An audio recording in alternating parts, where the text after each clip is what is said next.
முன்னதாகவே பிராணிகளை வாங்கி அதோடு மனதை லயிக்க வேண்டும். குறைந்தபட்சம் ஒரு வாரமாவது நம்முடைய பாதுகாப்பில் வைக்க வேண்டும். பொதுவாக கால்நடைகள் உயிரினங்கள் இடம்பெறும் பொழுது 2 நாளைக்கு எதையுமே சாப்பிடாது.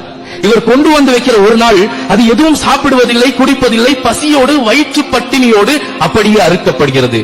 இதை மார்க்கம் எந்த நேரத்திலும் இதை ஏற்காது.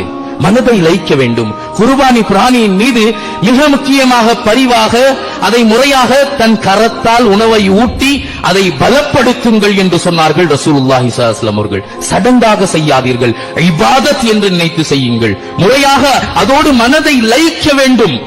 10ஆம் நாள் பிறை 10 அந்த ஆட்டின் மீது கத்தி வைக்கும் பொழுது நம் ஹார்ட்டின் மீது கத்தி வைப்பதை போல உணர்வு வர வேண்டும். அந்த அளவுக்கு அந்த பிராணியோடு நாம் லயிக்க வேண்டும். அதுதான் சிறந்த குர்பானியே தவிர ஏதோ வாங்கிட்டோம் கொண்டு வந்துட்டோம் காலையில இழுத்துட்டு வந்து அறுத்தரலாம் என்றல்ல.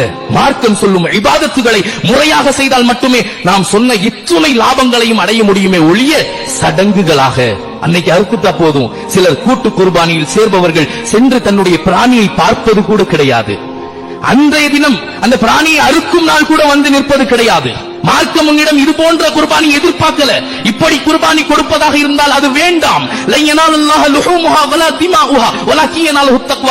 நீ கொடுக்கும் பிராணியின் இறைச்சியோ ரத்தமோ அல்லாஹ்வுக்கு தேவையில்லை.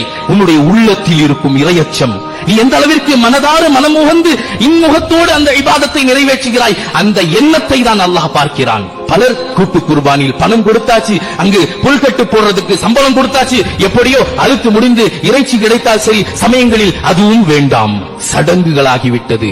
இது இபாதத். இபாதத்தை இன்முகத்தோடு முறையாக செய்ய வேண்டும். சரியாக செய்யும் பட்சத்தில் தான் அதனுடைய அத்துணை நன்மைகளை நாம் அடைய முடியும் என்பதில் மாற்றமில்லை.